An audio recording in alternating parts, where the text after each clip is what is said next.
भाई क्या हो अगर कोई युद्ध जमीन को ही नहीं बल्कि आसमान को भी जहरीला बना दे, जहां ना सिर्फ सैनिक मरे बल्कि फसलें सूख जाए, मौसम बदल जाए और दुनिया की अर्थव्यवस्था हिल जाए। क्योंकि जब बड़े स्तर पर युद्ध होता है तो सिर्फ बम नहीं गिरते, तेल के कुएं जलते हैं, फैक्ट्रियां तबाह होती हैं और कभी कभी परमाणु हथियार भी चलते हैं। और इनसे उठती है एक खतरनाक चीज जिसे कहते हैं युद्ध की धूल, डस्ट, ऐश या धुआं। और ये धूल, डस्ट, ऐश अपने अंदर रेडियो एक्टिव पार्टिकल और टॉक्सिक केमिकल सब्सटेंस कैरी करके चलता है। और जब ये आसमान में फैलता है तो सूरज की रोशनी को रोक देता है, आसमान काला हो जाता है, धरती ठंडी होने लगती है।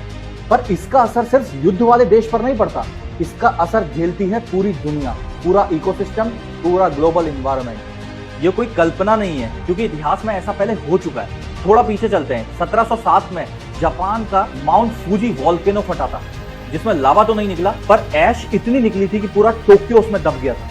फसलें बर्बाद हो गई, भुखमरी शुरू हो गई और उसने पूरा वातावरण ठंडा कर दिया था। बारिश खत्म हो गई और अकाल पड़ने से हजारों लोगों की मौत हो गई। ये सब प्राकृतिक आपदाएं थी, लेकिन ये हुई थी उस धूल और डस्ट से जिसके बारे में मैं बात कर रहा हूँ। ये एक ग्लोबल चेन रिएक्शन है, चाहे वो प्राकृतिक तरीके से धरती से निकला हुआ ज्वालामुखी हो या किसी देश के परस्पर युद्ध का नतीजा।